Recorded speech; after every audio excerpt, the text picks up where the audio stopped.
design create a safe, healthy and inclusive habitat for humans and other living species? And if so, which design strategies are capable of providing answers to urgencies in society? My name is Teun van den Ende. I wish everyone who is watching at home to this talk show a warm welcome from the studio here in the heart of the Rotterdam Architecture Month in the Kruisplein Garage. And today I'll be talking to 6 young and talented design professionals who will be sharing their views on how to shape the future. They all recently graduated from different Dutch universities and architecture schools.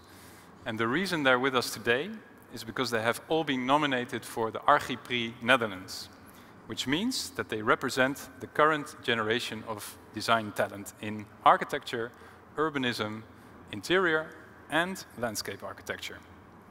And in a moment or two, we'll be talking about them with their visions that range from architectural proposals for neighborhood renewal to large-scale landscape strategies. But first, we'll start with a brief introduction, for which I'm joined by Barbara Luns, Director of AIR Rotterdam, and Henk van der Veen, Director of Architectuur, who's in charge of showcasing the best graduation projects in architecture, urbanism, interior, and landscape. Warm welcome to both of you. Thank you. Thank you. Well, first of all, Barbara, why is it so important that we actually look into this young generation of talent during the Rotterdam Architecture Month? Because what we hope to do with the Architectural Month is to also get the architectural climate in the city to make it stronger.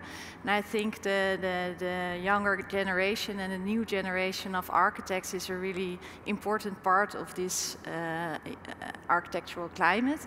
They will become part of the office or the professional climate soon enough, and I think we need their ideas, their intentions, the way they view their view on the world. We needed to get these bigger transitions that we are facing as a city and as a country.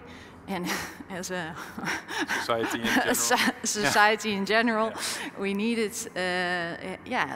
to make them think along. Yeah. And I think what is nice on the Architectural Month, what we try to do is we already have a lot of festivities in the city. We are Rotterdam architectural city, but we try to make it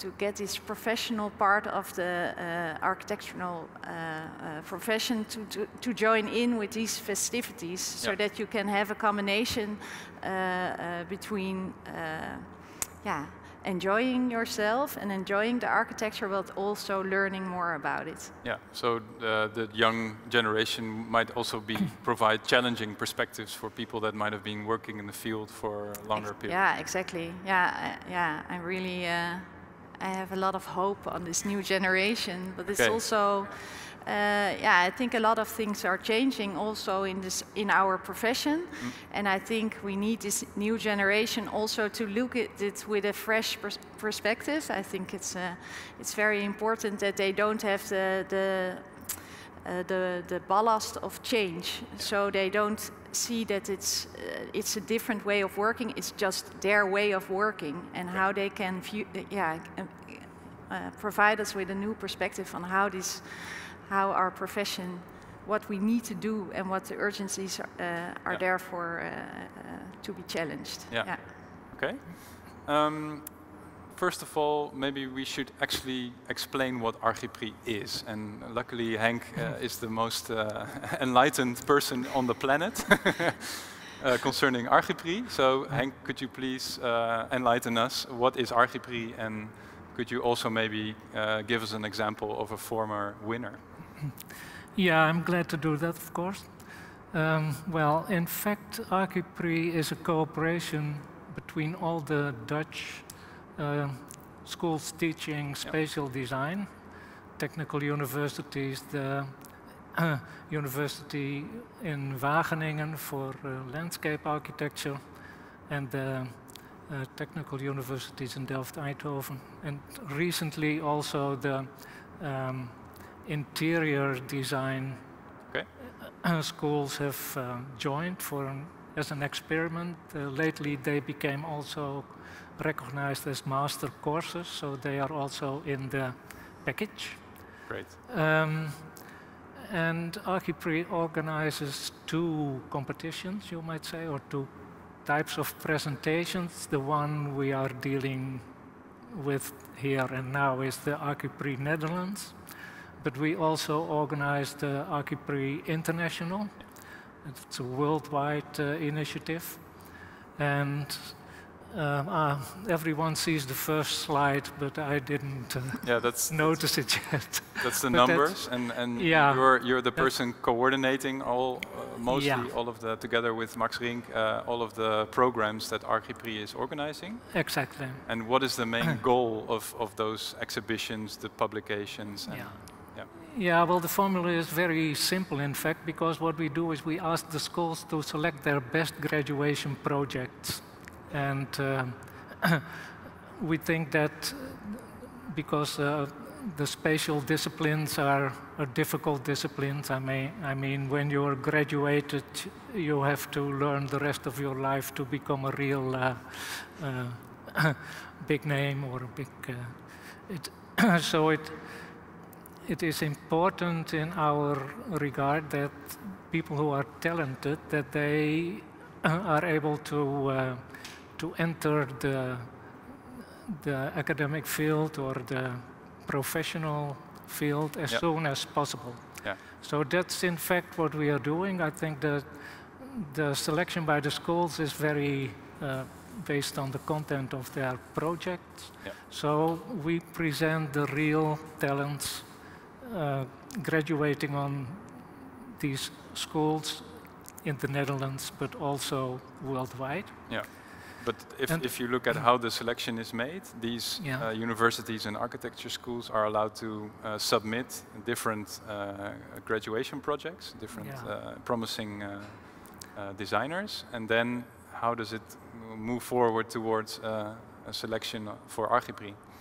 Yeah, but well, they make a selection. The big schools can select more projects than the smaller ones, and what we do is we ask an independent jury to review those projects, and that's also some kind of a comment back to the schools. Yeah. The selection in the schools is a very important in the schools, and then they discuss, of course, the quality of their education, and the reflection of the jury plays a role in the next year. It is mostly combined with an exhibition. Yeah. So there, in fact, it already starts. Yeah. And what we do is we present it on our website, in a book, and in exhibitions, because we think it's very valuable that as many people learn to know these projects as possible. Yeah. And in our history, we noticed that it really contributes in several ways to the discussion and also the real quality of design, and also in the concrete practice. Yeah, yeah. So we asked you to select one of the examples, through which you can actually show that the talent that comes through Archipre actually manages to go into the building practice and realize projects. What kind of projects did you bring with you? Yeah, it is really the start of Archipre. And if you can show me the next slide, then you see here a project in Rotterdam, of course. We could have chosen any city, but Rotterdam, of course, in this context. And the beginning of Archipre was the notion that in times when the building up of the country was still at hand after the war, that a lot of crap was being built, you might say. And there was, in Delft, or I think in all the schools, they were teaching housing, public housing, etc. And people saw that there were very intriguing and much better ideas in the graduation project and the study project than the actual architects the actual that were making the housing. Yeah. Wow. Okay. So, and that was in the beginning of the 80s. First Architectuur was 1980. And then we saw a number of participants of Architectuur entering the practice with really spectacular good projects. Yeah. Presenting new typologies, very contextual, amazing examples also for other initiatives throughout the country. And the one you just saw was a project made by DKV. Dolf Dobbelaar and Paul de Vroom were winners of the Architectuur, I think in 1982 or something, and they built that project halfway the 80s. But there are more examples like, yeah, immediately after their study, Mikano won the Kruisplein contest. Social housing. Also yeah. social housing. Yeah. So that notion that you can contribute to the reality of building, but also the notion that there is a lot of knowledge in the designers we present that can be very helpful to develop a better future for all of us. Huh? Great. Yeah.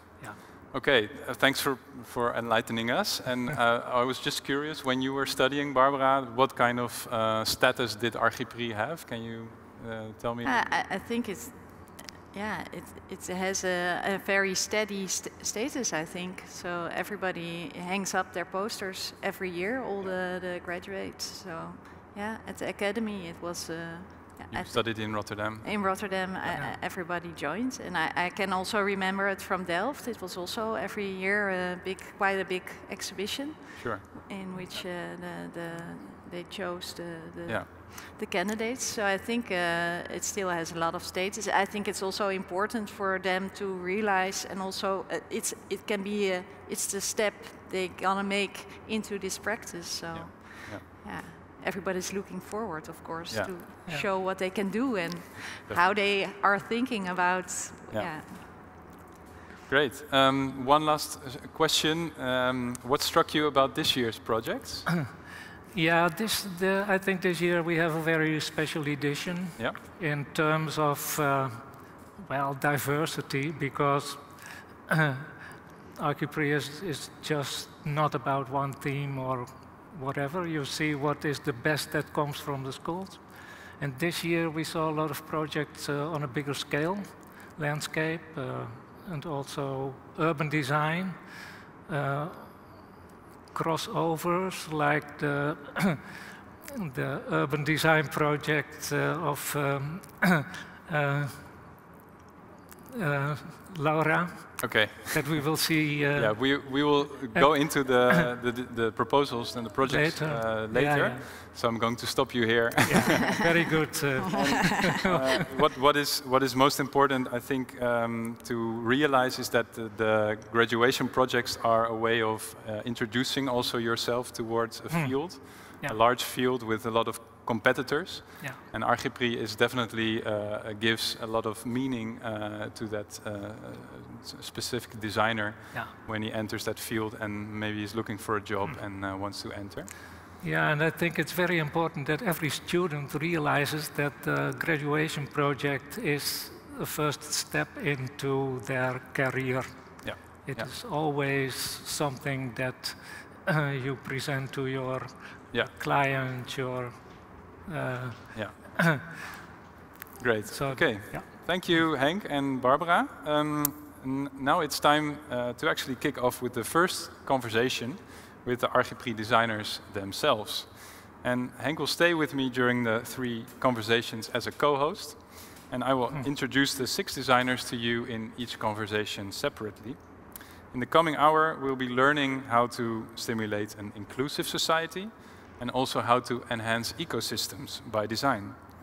But first of all, we will delve into 2 designs that take action against the current climate crisis.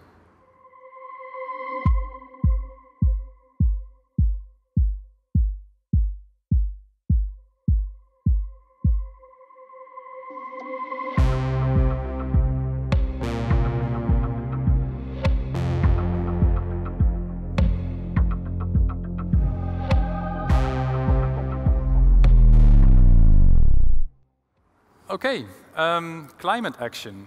We are joined by Nicole Garcia Vocht through Zoom. She could not make it to Rotterdam. And next to me, Freek van Riet, who both graduated on a design that has made the climate problem even more urgent, but at the same time has thought about strategies of maybe mitigating or even reducing the impact of climate change. Because we have limited time, I would like to immediately go to Nicole, who has prepared a small presentation, very brief, only a couple of minutes. After her, Freek will continue, and then we will go into dialogue together. So first of all, welcome, Nicole. Thank you. Thank you for joining us. Well, you can actually start sharing your screen if you're ready. Yes. I hope you can see my screen. Yes, and it's not yet full screen, but yeah, now it is. Now. Okay. Go ahead. Yeah.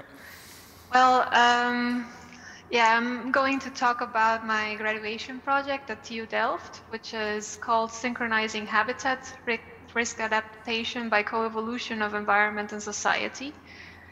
And well, I started this thesis with a reflection on the current crises, which, because it was also actually developed in one, the pandemic was, during this time, it was actually necessary to get accustomed to extraordinary conditions in order to survive this crisis. And it was this aspect that, this ability to adapt, that actually inspired my graduation project. To me, adaptation is striving for improvement, is by making rhythmic changes in an evolving cycle, leading to transformations that consider the new conditions and reconnect to the context. So in terms of climate change, this means learn how to live with environmental risks. And well, I concentrated on an area very well known, the Wadden Sea region, which is a beautiful, unique landscape, intertidal landscape. And well, although we're not certain what will happen in 2100 with climate change, we are actually certain of 3 things. The first would be the conflicting demand of developments between the sea and the coast, such as port expansions and more conservation areas, which are actually jeopardizing the connectivity between different ecosystems, which also implies that policies are not following in a holistic perspective, but more of an individual one. We can also say that sea level rise will, sea temperature rise, sorry, will attract invasive species, which will, make the habitat deplete, which is a phenomenon that is actually very supported by this linear economic model we're currently on. In these heavily industrialized deltas. In the case of the Wadden Sea, it was 3 industrialized deltas, which is affecting the value of health. And a third value I decided to concentrate was, of course, safety, which involves the problem of inundation, which is, inundation will cover and drown habitats, will move large amounts of sediments, and due to eroding coastlines and heavy protection infrastructure. And an interesting area for me to explore this was the Weser estuary in Lower Saxony, Germany, where, which is one of the areas most exposed to this. Well, I won't delve much into this, which is the solution I brought. The idea was at first to that the intensity of a given hazard would be gradually diminished by a different set of existing and non-existing infrastructures, which can be summarized in these 3 strategies, which are the barrier island strategy, the absorptive edge strategy, and socio-ecological corridor strategy at land. So this means that we can embrace the risk by welcoming these natural processes. In the case of my project, it was 9 processes. And well, the design I was inspired actually by trying to engage the living system into the design of their environment. And in order to support this, I wanted to create habitats, which in a place can become a habitat only if it is an ecosystem. And for this, I developed an ecosystem approach, an ecosystem assessment approach, a more holistic one, to explore an ecosystem succession approach to the project. And I tested this in these 2 areas, which one of them was in the water and another one was on the coast. I will show you, because of time, just the one on the water. The idea was that the gradual formation of these islands and the absorptive edge, for example, is meant to support different vulnerable elements, biotic and abiotic elements, by the creation of different relationships over time. And as you can see, for example, the relationship between 2 different creating ecotones was very important. In order to trigger these relationships, 3 key projects were necessary. Here I'm showing just one, which was the breaking waters.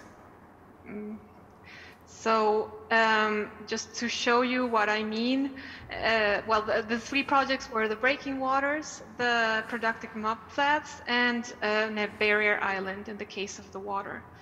And the same principles were applied again in the coast, in a more heavy structured landscape. And this heavy, also creating these different relationships over time to make these more dynamic infrastructures. Nicole, I'd yes. sort of like to stop you there. Exactly, yeah. Thank you very much. I just wanted to leave you the video, yes. This is the final video. So that yes. actually shows the concrete measures you are going to take to actually achieve the synchronization of these habitats. Yes, exactly. Great. That's it. Thank you. Well, we'll come back to you. First of all, Freek van Riet, also welcome. You didn't maybe go so far out from the Netherlands, but you did cover most of the country with your graduation project. Can you also show us maybe some short images? Yeah, sure, and thanks for the invitation. You're welcome. High tide, it's how we can anticipate the pressing consequences of climate crisis in urban development. It started actually with my fascination. It always has been with the water and how we can try to control and play with it. However, I find it astonishing to see in the current climate crisis that the pattern of urbanization is actually paying little attention to this. While we precisely now that the decisions are being made for the next generations. And sea level rise is inevitable. However, we cannot wait for certainty, and we will have to start anticipating the uncertain future now. So the question is, which choices do we have to make now, and which choices can we make still in the future? And by looking into the past, we can learn a few lessons. Look 100 years back. For instance, the analysis of history of the Delta works shows that the large-scale public works take time. Time to come at an integral intervention of, from the complexity of the assignment, time to carefully consider all the interests, and above all, time to achieve cultural awareness and acceptance. It took us 43 years to actually build the Delta Works. And for 4 characteristic landscapes in the Netherlands, one perspective I developed and illustrated on a specific place. And the 4 strategies show the task of flood risk management, but also lead to new spatial typologies. So the first one, the strategy attack, I did it at the Dutch coast, Scheveningen, with new islands in sea. Strategy 2 is about protect. It's at Krimpen aan de Lek with a big dike. Strategy 3 is about retreat with new urban development at the higher grounds of the Veluwe. And strategy 4 is connect, the connection between Rotterdam and Arnhem with elevated highways. So altogether, these perspectives, they offer a new way of long-term vision for the Netherlands. So that's great. What it is. Yeah. And it's not a choice of which we should use. It's maybe a mix. Yeah, and it really depends on the location and the landscape you're dealing with. Yeah. So it's not overall for the whole Netherlands. Okay. Yeah. Well, maybe first of all, because they are so clear, your 4 categories: attack, protect, retreat, connect. I'd like to go to Nicole and ask her if her project, which one of these 4 categories might we use to actually, typify your project, because you're using the verb synchronization. When you hear Freek tell his story, which one of those 4 terms would you actually choose? In the project, I also developed sort of the same categories. I looked upon them and chose one, and it's very curious that we have similar categorization. And well, I chose what I call the eco-pragmatic scenario, which I believe it would be the connect strategy. So I believe you also propose sort of islands and a more soft edge to withstand the sea level rise in the coast, right? Yeah. Would it be fair to say that both of your projects are using the common phrase of building with nature? Yes. Or building against nature in some aspects? It's. I first actually started with the philosophy that we should really work with nature. I still believe it's the way we should do it. But to do research, I wanted to test all of these strategies, and it really depends on what I said of the location. So I first didn't want to do the attack of a new Dutch coast because I thought it's ridiculous. But I thought I should do the research first to see if it's really ridiculous or not. Okay. So that's why I did. Falsify it in a way. Yeah. So what strikes me is that you both have, you were educated in academy, the school in Amsterdam. In Rotterdam. Sorry, in Rotterdam. Yeah. And Nicole, you were educated in Delft. Yes. And there is a sort of research-oriented approach in both of your projects. You're very investigative in your way. But what strikes me in the images is that, Freek, you have quite radical proposals, especially the highway, which you say is a connection. Yeah. And Nicole identifies also with the same word, connecting, but has been showing totally different images. Yeah. Maybe you can reflect on that, both of you. Well, maybe Nicole. Yeah.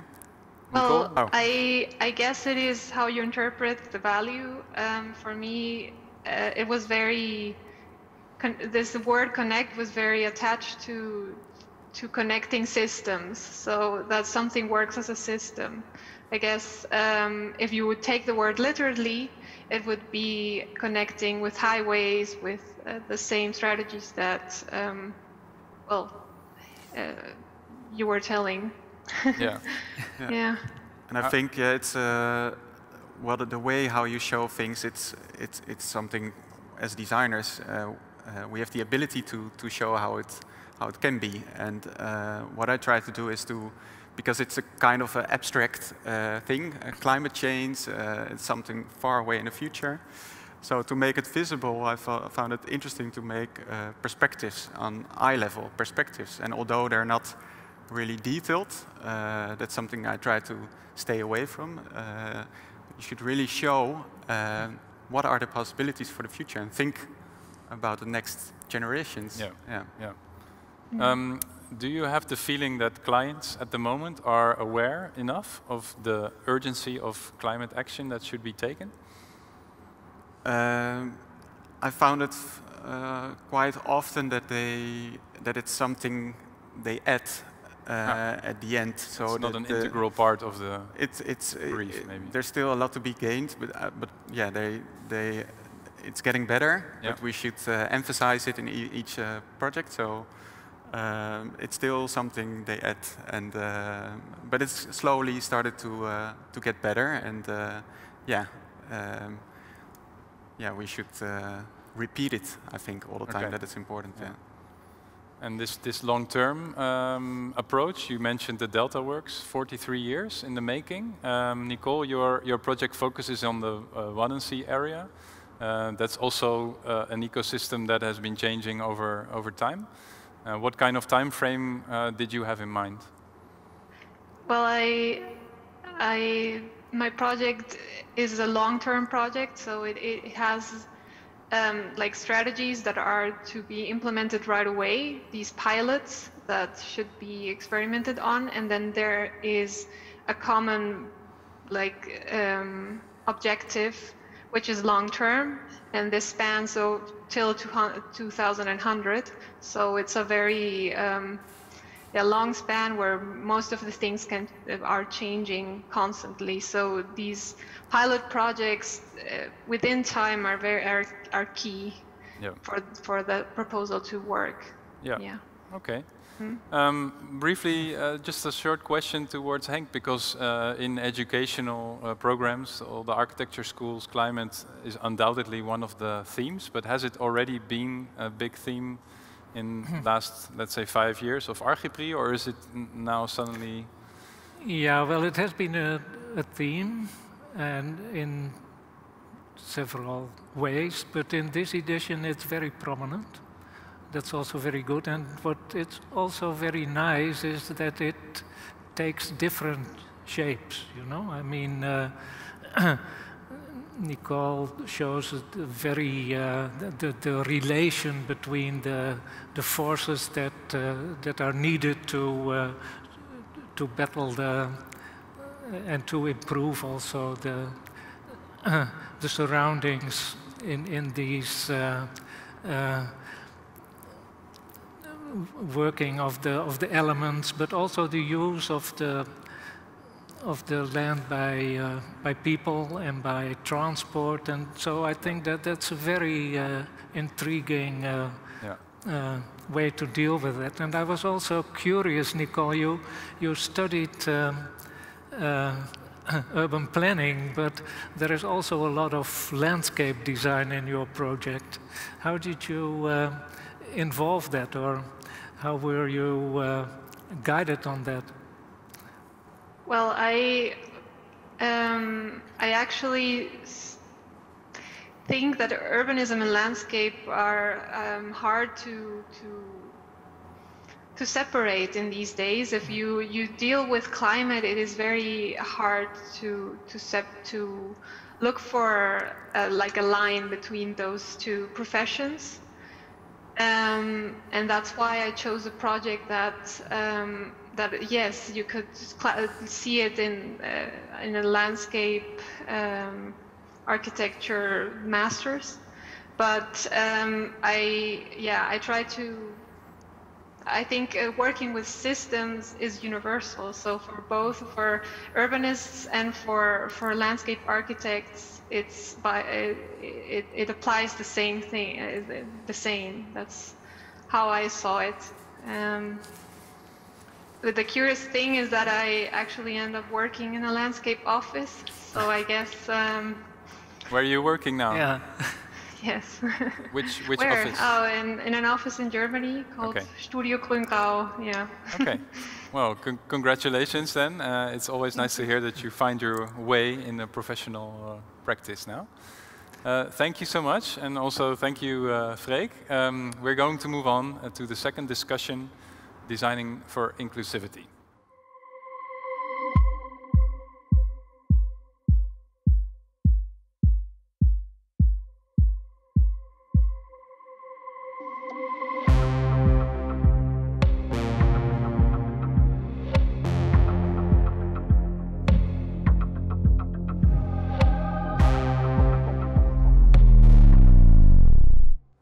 Designing for inclusivity. It's actually quite a debated subject because multiple attitudes exist towards inclusive design. What is actually an inclusive design strategy and how should it concern existing inhabitants of cities?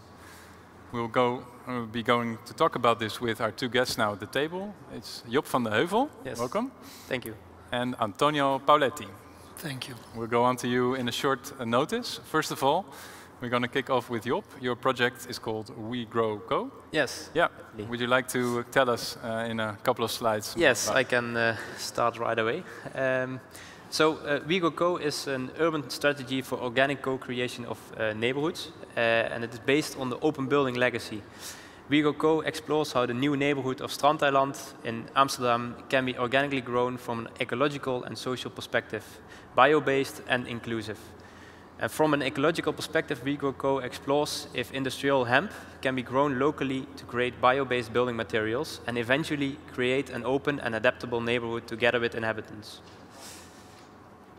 Well, the strategy is divided in 5 consecutive phases. In phase 1, flexible margins and zones are created to make an adaptable urban underlay for the neighborhood. In phase 2, a bio-based production line is created to plant and harvest hemp and make building materials in hemp facilities. Then in phase 3, the construction of the hemp facilities adapt to open structures which facilitate stairs and circulation for the future dwellings and buildings. In phase 4, urban tissue is designed with the inhabitants. And phase 5, the architects and inhabitants design the open buildings together. And in this design process, there is a differentiation between the drager and the inbouw. We Grow Co is a manifest for growing and harvesting building materials, food, energy and water as locally as possible together with inhabitants. The hemp production creates fertile topsoil so other plant species can grow when the production process is completed. In this way, a green neighborhood can be created. And then, from a social perspective, We Grow Co explores how to create an inclusive neighborhood by means of the open building legacy. An open building neighborhood is a neighborhood which is adaptable for co-creation, and by providing opportunities for inhabitants to choose their own infill of shared spaces and also the size and layout of dwellings and facades.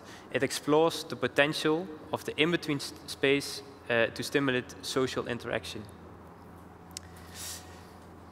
And what's most important is that design of this urban tissue is open for inhabitants to create a gradient between the private and the public spaces in such a way that people get the opportunity to adapt a space to their needs, hopefully creating responsibility for the neighbors and neighborhood.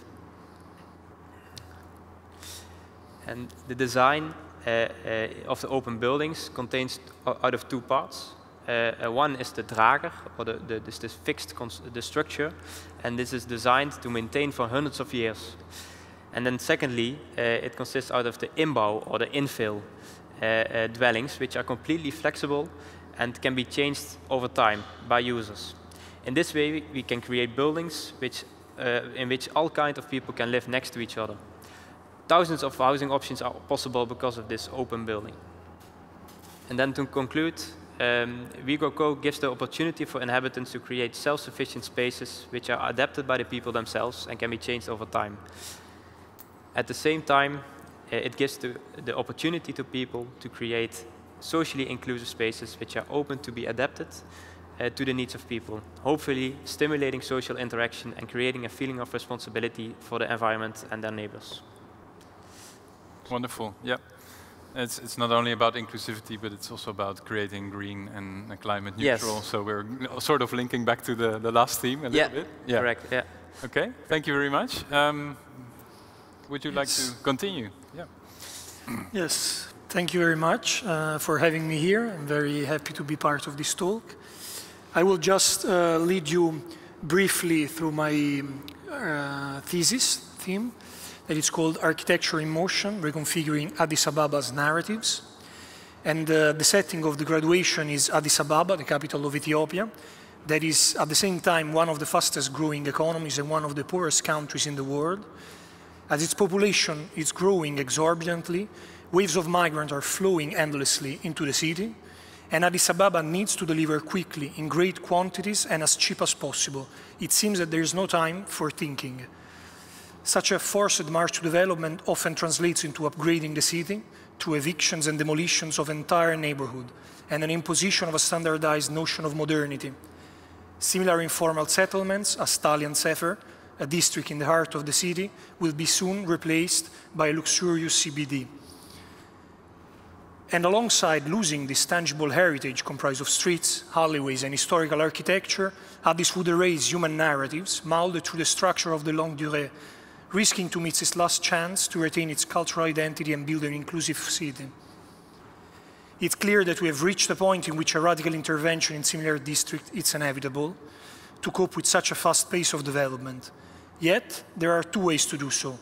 We could sweep away these districts that are considered as slum and impose a development, or we could try to learn from its history and from how the informal city came about and propose a redevelopment in continuity with the past, and that's not harm the livelihood of the community. Indeed, the project aims to densify and reconfigure the old city without erasing its traces, interpreting its styles of life, and providing a dynamic framework from which the settlement can grow organically through time. By decoding decentralized morphogenic processes and learning from self-organizing systems, this intervention proposes a model to design modern neighborhoods in the global south. Thank you very much. What strikes me about both of your projects is that I think there is a period in which the project should grow. If I absolutely. Correctly? Yeah. Definitely. But the big difference is, in terms of presentation, how you present, Antonio, is about the existing urban fabric and existing inhabitants. And Joop, your project focuses on a position somewhere in the country, but it could be anywhere, if that's correct? It could be anywhere. In this case, I focused on the new island of Strandeiland in Amsterdam, which is not there yet, actually. Okay. But it could be anywhere, actually. This is a strategy which can be applied on multiple occasions. Yeah. And your strategy is to build with, well, let's say, eco-friendly materials, but also to make use of methods to generate energy, to generate clean water, etc. Well, in general, it starts with this, to make as much use of natural materials, which you can grow yourself, of course. And in reality, of course, then it stops somewhere that you need solar power, for example, to use. Okay. But the approach is to use as much as grown materials as possible. Yeah.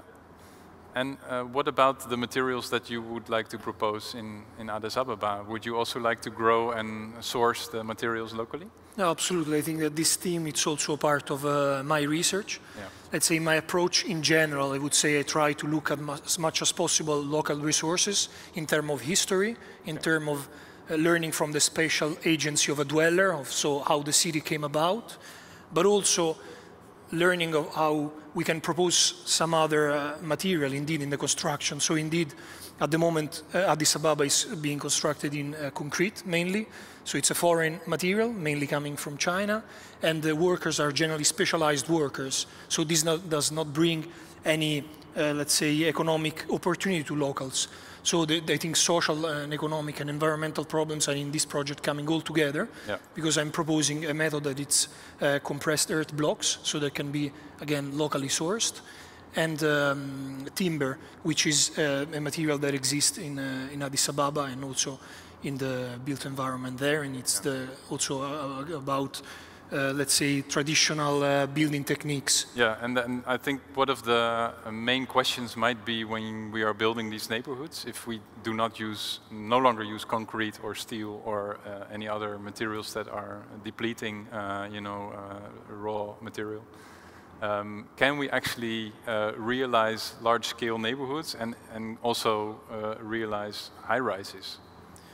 I think so. Yeah? Yeah, I think because now you see major developments also for wooden buildings and really using building materials which are not that depleted and will grow back again. And in my project, for example, I used a wooden structure, drager, with this hemp, this industrial hemp, as a material which can change. So this drager will stay for a lot of time, while this hemp can be replaced and rechanged every time when the generation changes. So that's how I did it in my project. But I think it's really a possibility for now and in the future. Yeah. Okay.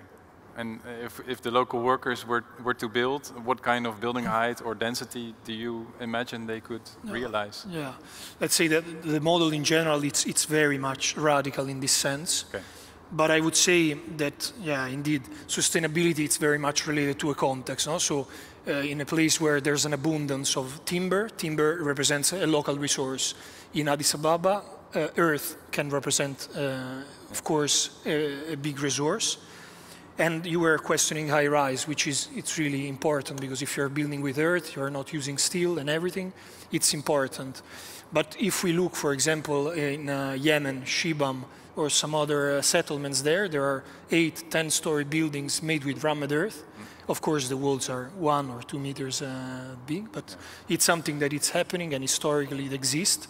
So I think that it's something that it's really possible. Okay. Probably not today in the market that it's there at the moment, but it's something that it's theoretically possible to propose as an alternative. Yeah. You also just use the word agency. I think in your project you are definitely moving from this maybe China financed building industry with the specialized workers towards how the agency can be moved to the local. How actually are people dealing with it now already in Addis Ababa? Did you witness maybe types of construction that are already happening? Yeah. Well, I would say that in the small scale there are some experiments taking place, but yeah, their impact is really small. Something that I can say is that people are interested in taking part also. No? This idea of centralized planning and action as opposed to the decentralized action of people. And many people say, I don't have a work, I have arms, I can participate to the construction of this city. Yeah. And it represents, of course, also a job opportunity and maybe this idea of also capacity building. Okay. Henk, you also visited Addis Ababa in preparation for the Architectuur International event. Yeah, sure. Maybe a small coincidence with the fact that Antonio placed his project there, but maybe not. Maybe you can tell us a little bit what you encountered when you visited the city. Yeah, well, we were there at the same time. We met each other. So, and it was also because of this reason that I think that for globally it is really a super important issue. How to densify the city without erasing the total structure. Not only the city fabric, but also the people who and the social structures of the people who live there. And I think that's it's a big challenge to find good solutions for that. And not only for Addis, but I think the project is an example also for other situations and how to implement the people themselves. Yeah. I mean, and then also the connection with the structure and the infill. I could very well imagine that that is something that could also function. Because in Addis we saw neighborhoods where behind the buildings there were self-built structures in the gardens of the people, you know. So I could imagine that if you provide a framework, that could also be could help to help and also help the people to build their own infill. Yes, absolutely. Okay, and in general, this type of framework might have been built in concrete, and Job, you are proposing a timber support frame. Yeah. Did you actually study, because the theory you are using is maybe the ownership is of John H. Braken. Yeah. Did you study what kind of successes have been booked in history, architectural history, with that system? With the wooden system. Not only timber, with open building. Yeah. I think there are many examples in history about open building neighborhoods as well, and at this moment also a lot. But I was really inspired by the neighborhood of Molenvliet by Frans van der Werf, one of the founders of the open building legacy. Which city is it located? Sorry? In which city? It's in Papendrecht, next to yeah.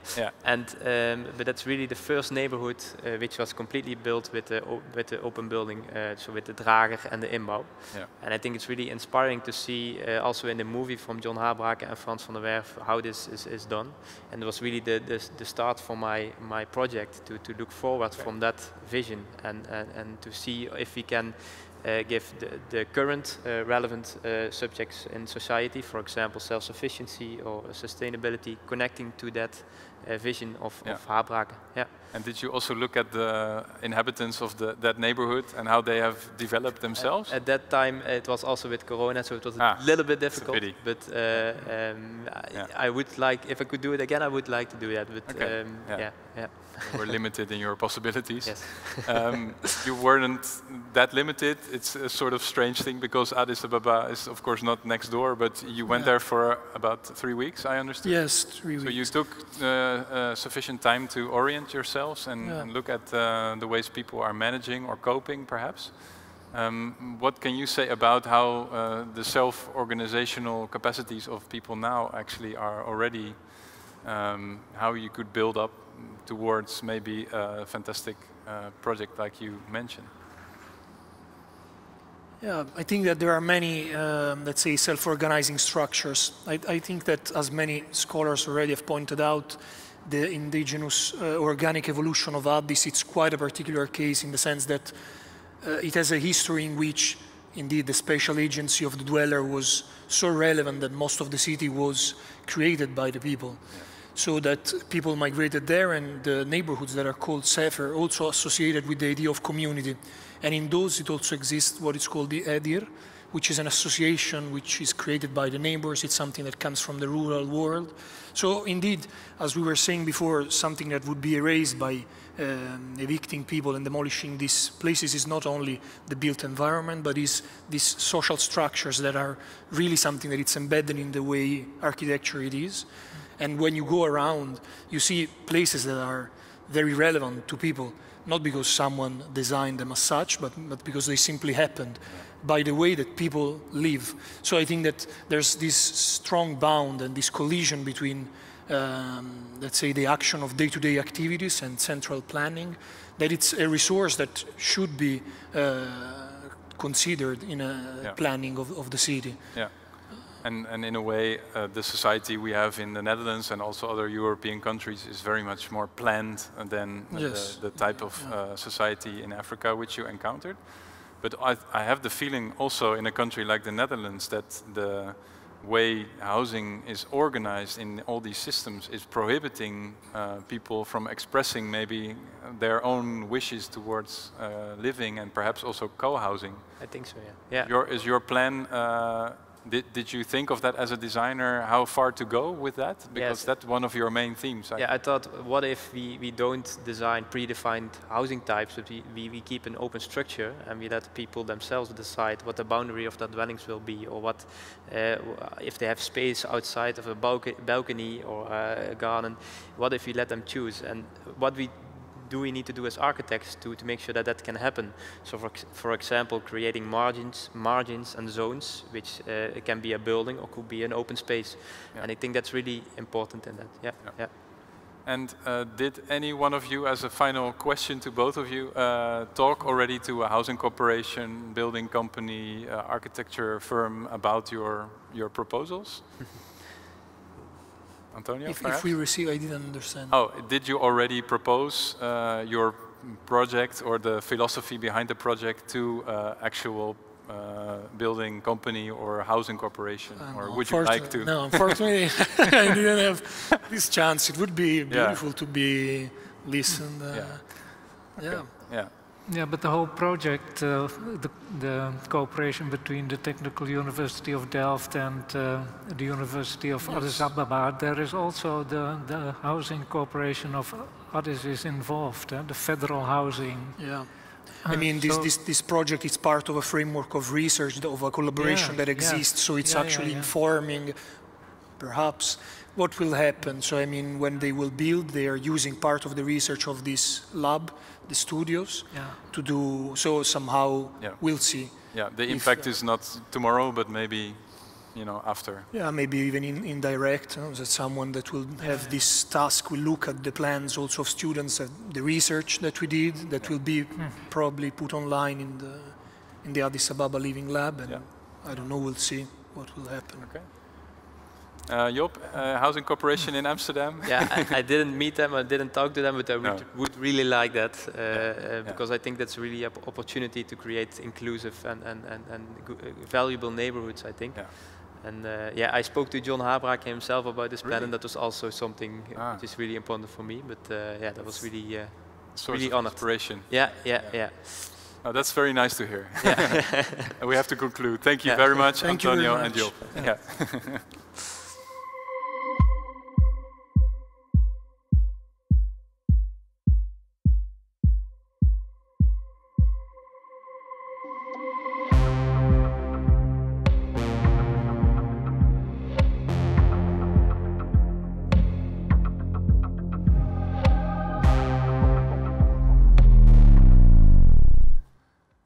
Our third and final discussion, Designing for Nature, involves two designers that focused on large-scale planning, let's say, on also taking in concerns of our current energy transition and marine life. We'll learn about that later from Siga van den Berg, here next to me. But first, we'll kick off with David den Boer, with his plan with the beautiful name of Solarchipelago. Go ahead. Thank you very much. So my project is called Solarchipelago, Designing Energy Transition in the IJmeer Along Ecosystem Change. And so yeah, like Teun said, we are facing two crises basically in the Netherlands. One is an energy transition that we have to complete within a relatively short time, and the other one is a ongoing urban development in this Anthropocene where biodiversity is continuously under pressure. So the premise for this thesis was to see if there's any ways where we can link an energy transition, this being an energy transition, with the way that ecosystems can transition. So exploring concepts such as succession in this sense. The question arises, can sustainable energy systems be an instigator for ecosystem restoration, and specifically the ecosystem at the IJmeer near Amsterdam, which is a very closed and hard and controlled freshwater lake that faces a lot of problems. I took a modular approach to this, where I designed several modules containing of willow wicker grids set in the waterbed of the IJmeer with PV panel fixtures on top. And these wicker grids are self-sedimenting, so they catch fine suspended sediment and create sheltered zones in the IJmeer, through which, basically at a certain moment vegetation takes over, partly obscure the solar panels, and a new module can be built next to it. So in this way, sustainable energy is pioneering before ecosystem restoration, creating more diversity in habitats and more gradients in the IJmeer, which provides habitats for a lot of different birds as well as aquatic life. Oh, it's going a bit fast. I have to wait a bit. I'm too impatient. And different variables in the willow-wicker grids allow for different variables in the marshes and ecosystems, along with different variables in the PV systems that are on top of the wicker grids, and together with a second type of module, which features solar trackers and breakwaters, they form these semi-permeable islands which filter the water from the suspended fine sediment and expand throughout time. And here you can see an impression of what this will look like. So at the same time, energy is produced, providing basically an instigator or a framework for new ecosystems, new habitats to emerge for different species. And because the modules multiply according to the rate of sedimentation and vegetation to come up, as well as according to the need for sustainable energy, multiple stages of succession are continuously present at the same time. So you get this long gradient in the IJmeer. I created a master plan for the IJmeer, which also links these islands with their breakwaters and wicker modules to urban developments of both Amsterdam and Almere, such as a metro causeway throughout the IJmeer, and a possibility for an urban expansion outside Almere, where these marshes can form the green structure. And in this way, the Solar Archipelago also provides recreational structure for Amsterdam and Almere all year round, and provides a way to create multifunctional land use, not only in space but also time. Great, thank you so much. Let's move directly on to Ziga. Your plan, I have it here in Dutch, het Doggersland, kraamkamer van de Noordzee. Yes. That's the title, or did you have an English name also? It's actually a Dutch name, but yeah, it's a nursery of the North Sea, the Dodgerland. Okay. Yeah. Great. Okay. Yeah. Take us through it, please. Okay. I will. Indeed, the Doggersland, kraamkamer van de Noordzee. My research question was, how can we use the energy transition as an opportunity to improve the ecosystem of the North Sea? So here you see the Dodger Bank in the middle of the North Sea, is a more shallow part of the North Sea. And I tried to design a wind farm from the perspective of the intrinsic values of the landscape and the marine life itself. From the scale from the wind turbine till the scale of the whole Dodger landscape. The North Sea has been exploited by fishing industry since the beginning of the 20th century. And this has resulted in an almost complete disappearance of the hard substrate, so hard material, oyster reefs. Well, this was actually the breeding ground of all the marine life. So the bottom of the North Sea is, yeah, you can now compare it to a barren desert. And the North Sea is also a location for the installation of wind turbines in order to achieve the wind to the climate goals. Here in this image you see the Dodger Bank is totally lightened up because of all the windmills. In 2050, around 15,000 wind turbines have been placed, or must have been placed in the North Sea, and 8,000 on the Dodger Bank. And this artificial hard substrate of the wind farm, if you design it in a clever way, it can really offer an opportunity to act as a reef where a rich marine life is possible. But this requires a new approach of designing and developing wind farms. So first of all, we have to see the sea not anymore as a blank page, but it is a landscape. So 60% of the Netherlands is sea. So how well do we know the Netherlands actually if we don't know the sea that well? So in order, we have to get to know this landscape and also get to know its inhabitants. So who are they? With my research, I mapped the landscape and all the residents of the Dodger Bank. So who are they? What are they doing? What are their wishes? And what's their day like? One has very specific needs, and the other one feels at home everywhere. But for all the residents, hard substrate is really needed as solid ground under their feet.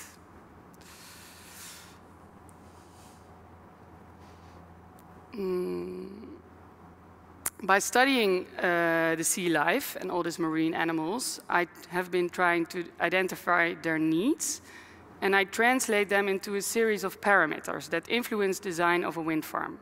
On every skill level, so every choice, every design choice, on all skill levels, is stimulating the growth of a rich and diverse marine life. So here you see a few of them. I also designed a method for the making process of the windmill foundation, which can happen on a location itself.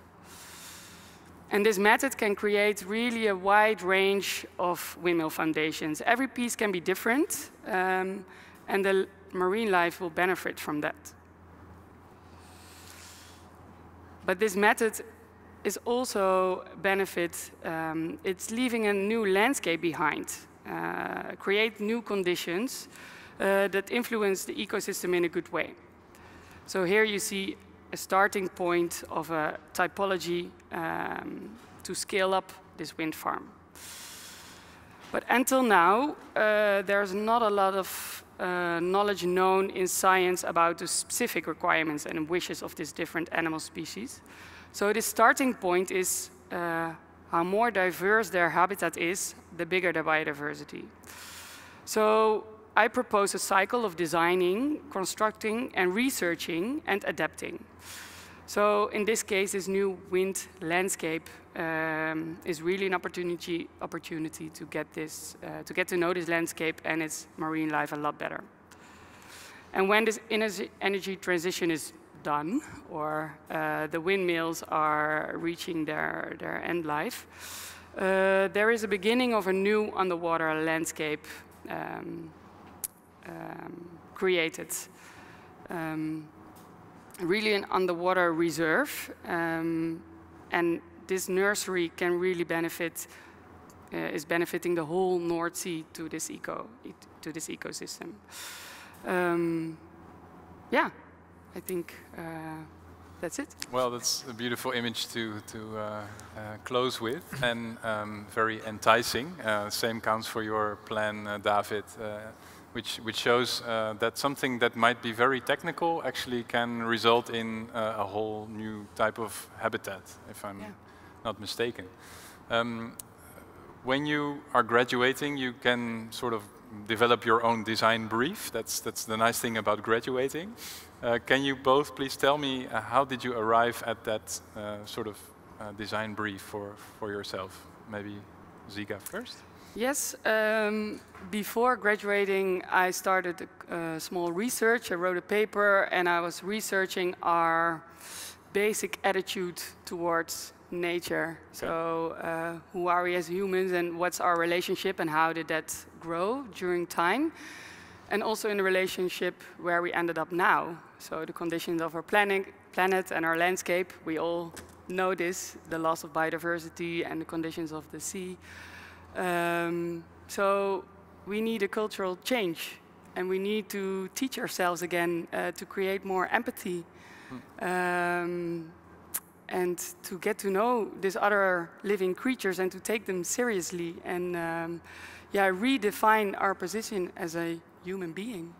And did you go to the Dogger Bank because you had the idea that that would be the ideal place to situate that new kind of attitude? It was perfect to test a kind of new thinking because, yeah, you saw how big this energy transition is. Like a quarter or even more, 30% of the North Sea will be windmills. So we're kind of colonizing the sea with our human perspective. Yeah. So therefore, yeah, can we create an attitude where we not only take from the landscape, but also bring? Yeah. And it's actually benefiting for everyone if we do it in the right way. Okay. Yeah. Yeah. David, you are maybe also paying into that idea that humans are colonizing, but also in a very sympathetic way are sort of turning the table. How would you say that in your case, not only marine life, but also bird life and human life will start to coexist in a more balanced way? Yeah, well, when I started out analyzing the area, you think, similar to what Sika said, it's like a blank slate, like it's water. Yeah. But underneath the water, there's all these things going on, and you see that within the metropolitan system of Amsterdam, with the closing of the Zuiderzee, creating the IJsselmeer and the Markermeer, we had a basically dramatic influence on the landscape there. So where we really sort of removed all dynamics and spontaneity with our obsession to control, which is a very Dutch approach to the landscape. We basically from the killed past. the lake in a way. Yeah, in a way, and I think we have to move also from that desire to control to looking at the way also ecosystems move. We also in the past we had this idea that ecosystem moves linear, so they move towards the sort of end stage, and now it's becoming more apparent that's not the case. Like there's constantly disturbances happening, constantly the unexpected, ecosystems then decay again, and then something new comes up. So I think that approach to both bird life and also people of the region is also based in this idea of experimentation, and let's put down some of those modules and see what happens, and maybe we can make an amazing island to it in the future that we can visit. Yeah, definitely. When I see your images, it looks also quite technological in your way of thinking. Do you agree? Not necessarily, because basically most of the most technology is basically the internal part of the solar panel, I think, because everything else is quite low tech, and that also has to do with the way we relate to technology in these landscape systems. I don't think an amazing technological innovation could necessarily save us, because then you see that these interventions, they're quite low tech, but they require a sort of understanding of the system and of nature itself. So it's technology, but technology within the technology sort of nature relationship, I think. Yeah. Yeah. Okay.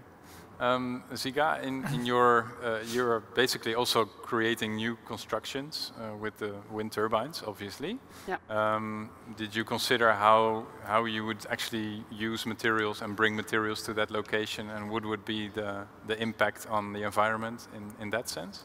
Definitely, it's one actually of the also a parameter for the large scale, because underneath the seafloor there is a landscape which is a result from our last ice age, which really a rich diversity of all sediments. So by bringing this method over there, using this method, it creates a new topography of the seafloor. So in the beginning it looks like a very heavy intervention. On the scale of the North Sea, it's still nothing. But where you do it, you get this old glacial landscape to the top, and there yeah, it brings a lot of diversity, new diversity again, rich sediments where sea life can benefit from. Is it almost a sort of archaeological way of working? Also, Yeah. Also, well, take into account the old riverbeds, and they are there, and what's still there, and how can we, with this knowledge, what can we do with it, and to create this, this goal of to create as much as diversity as possible. This is a part of it. Considering these two projects, Henk, how did the jury react of the Architectuur Netherlands? I don't tell anything about that because you're going to keep it secret. Yes. Okay. Next Saturday we will have the jury. Then I will ask you your personal opinion of the take on how the energy transition might be used in a positive way. Yeah, I think that's really for both projects. That's very intelligent combination of mechanisms that are different mechanisms. I mean, you use the reality of the wind farm to improve the sea life of the underwater landscape, and in fact you do more or less the same on a somewhat different way, but in fact that's the same mechanisms. And I had a feeling that that could be also a good trigger to make it real, you know? Why would not that company building the windmills improve the underwater landscape? Did you talk with them, or yes? Do you? Yes, we're busy with that. So together with the Embassy of the North Sea. Can you explain maybe what that is? The Embassy of the North Sea? Yeah. It started 2 years ago, and it's based on the ideas of Bruno Latour. And the goal is to make from the North Sea a public actor. Yeah. With a certain agency. With a certain agency, human beings exactly. have, Make it a political actor. And now we want to try to participate in a tender process. So we will join. And while joining, we will present radical ideas for wind farms. But as a starting point for this conversation with the people who build the wind farms, but with the government who is creating this set of rules where within this wind farm has to be built. So, looking forward to that. And let's see. That sounds ambitious, but in a way also sort of logical if we start to realize the effects of the biodiversity crisis we are in.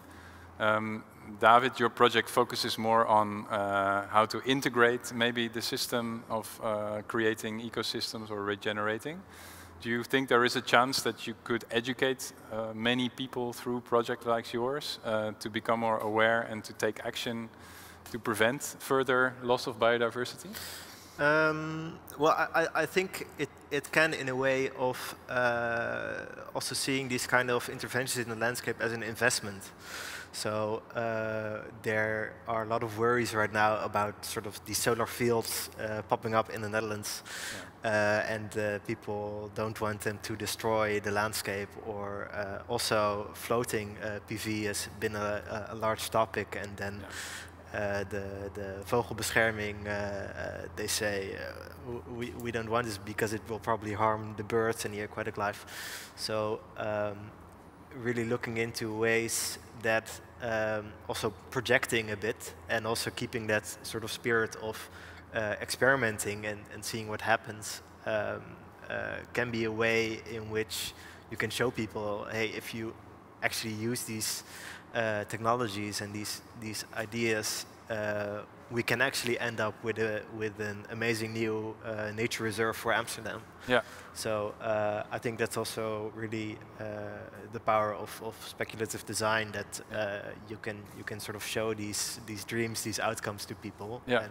And did you also it can be something they want instead of just a simple solar field or. Sure. Yeah. And did you also take maybe steps in the road to perhaps proposing your idea to organizations initiatives like Zika did with the North Sea Embassy? Yeah, I proposed it to Deltares, Okay. which is very much looking into ways from learning from the Markerwadden, Yeah.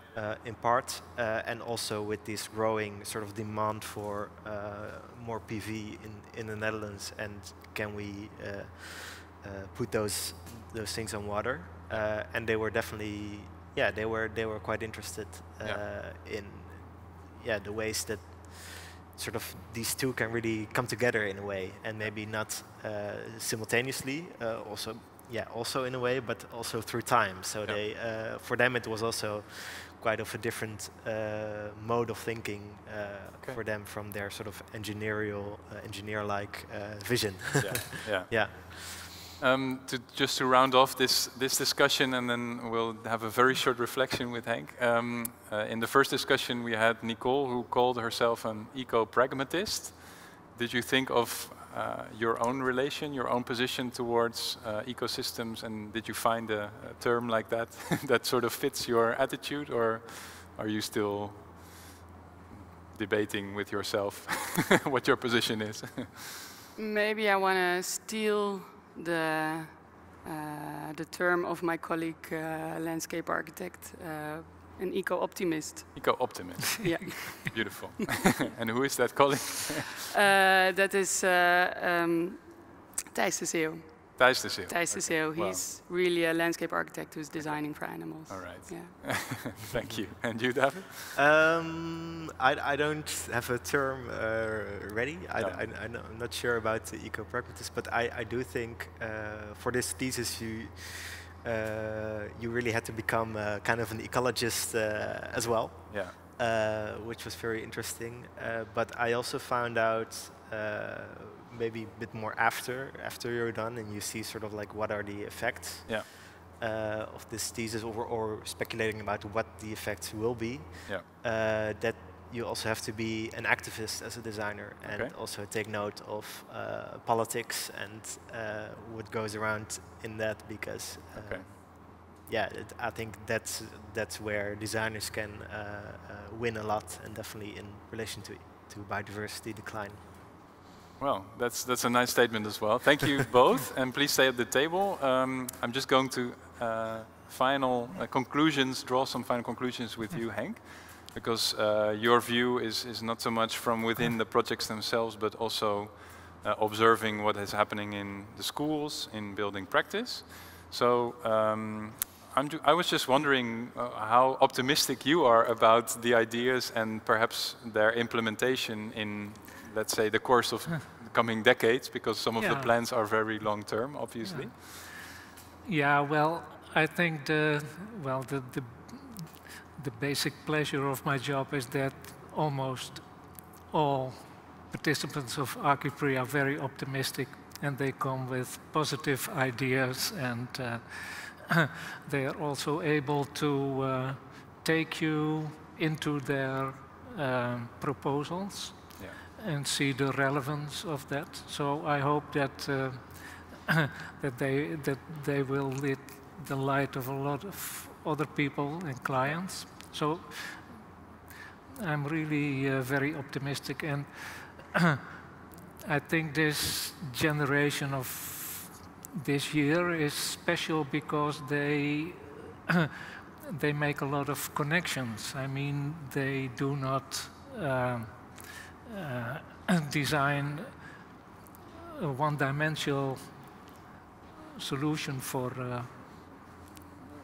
a specific task, but they lay connections with other disciplines, but also very smart connections like you do with other developments. They connect the ecological quality with the technical development and the climate change and also the energy change. So I think that that's also a very important role of a designer, of course. Yeah. I mean, would it even be the central role of a designer to actually connect and integrate? Because there are not many other disciplines. David mentioned the discipline of ecology. Yeah. I think that is more defined, perhaps, than the role of the designer. Yeah, I'm very glad to see that. And I think really that is very important because a lot of people look at architects like the dressing a building, make it look good. But of course, it's all about how our physical environment functions. Yeah, yeah. And I think not only these two, but all 30, they are busy with that. Yeah. To make solutions for the improvement of the functioning of the society. Yeah, yeah. And facilitating it with three-dimensional designs. That's right. Very, very good. Well, you already mentioned there are not only 6 promising young design talents showing their graduation projects through Archipri, but 30. Yeah. They are all on show at the Nieuwe Instituut here in Rotterdam and also available on the Archipri website. And if you'd like to visit the exhibition, you can go there until August, end of August, when and then it closes. But you can also buy the book of Archipri published by NAI 010 publishers. Sure. So there is a lot of ways in which people can actually gain the knowledge. And how, if you were to give one last sort of outcry towards perhaps clients listening that think, that sounds like a good idea, I should get on the phone and call Antonio or Job or Ziga, and how should they go about it? Yeah, I think that that's really important, and we as Archipri try to bridge the gap between the designer and potential clients. But I think the most important thing is that every participant uses the fact that he or she participated in the Archipri to develop their own track and their own career according to their specific ambitions. Okay. I think that's the most important thing that we can also help them with. Yeah. With the book, with the presentation. So basically, you will be your own ambassador. That's what I. That's what I hear from you. But Henk is helping everyone who is talented and joins Archipri along. Yeah. Last but not least, you already also mentioned it when I asked you about the jury decision. The winner of this year's Archipri in the Netherlands will be announced very shortly. When is that award ceremony taking place? Yeah, well, next Saturday, and because of the corona measures, we will have a live stream from the new institute, but of course we are informed our participants all over the world to look at the award ceremony. It is next Saturday at 3 o'clock in the afternoon, Central European time, because I hope that your colleagues in Chile will also join the... They have to get up early. Yeah. No, yeah, they have to get up early. More or less. 3 o'clock. Okay. It will be different for those in India will already be sleeping. Okay, well, but nevertheless, I think 3 o'clock next Saturday. Next Saturday, June the 19th. Yeah, we have a YouTube channel, and on our website, www.archipri.nl, you can find the link. Beautiful. Okay, so we will have to conclude here. And I would like to thank, first of all, everyone for watching and staying with us. It has been a very interesting show, of course, with Henk van der Veen, also with Barbara Luns from AIR. But of course, and foremost, the 6 designers that joined us from all parts of the Netherlands today. And they are Nicole, Freek, Antonio, Job, Ziga, and David. Thank you very much. And all of you, best of luck also with your careers. That was all. Thank you. Thanks.